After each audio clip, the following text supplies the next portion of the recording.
ام المؤمنین حضرت سیدتنا عائشہ صدیقہ رضی اللہ تعالی عنہا سے روایت ہے کہ حضور نبی اکرم نور مجسم شاہ بنی آدم صلی اللہ تعالی علیہ وآلہ وسلم ان کے پاس تشریف لائے۔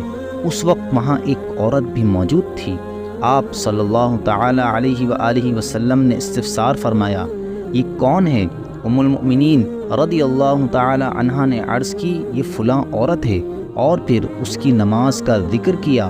آپ صلی اللہ تعالی علیہ وآلہ وسلم نے فرمایا، رک جاؤ، تم پر لازم ہے کہ اپنی طاقت کے مطابق عبادت کرو، بخدا اللہ عز و جل نہیں اکتاتا، تم اکتا جاؤ گے، اور اللہ عز و جل کو وہ عمل سب سے زیادہ پسند ہے جسے کرنے والا ہمیشہ کرے۔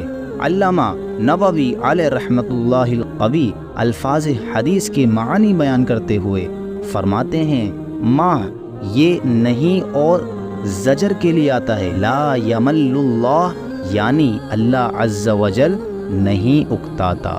اس کا مطلب ہے کہ اللہ عز و جل تم سے تمہارے اعمال کا ثواب ختم نہیں کرتا، اور نہ ہی تمہارے اعمال کی جزا منقطع کرتا ہے، اور وہ تم سے اکتاہٹ والا معاملہ نہیں فرمائے گا۔ تم اکتا کر عمل چھوڑ دو گے، لہٰذا تمہارے لیے یہی مناسب ہے کہ وہ عمل کرو جسے ہمیشہ کر سکو، تاکہ اس کا ثواب اور فضیلت تمہارے لیے ہمیشہ رہے۔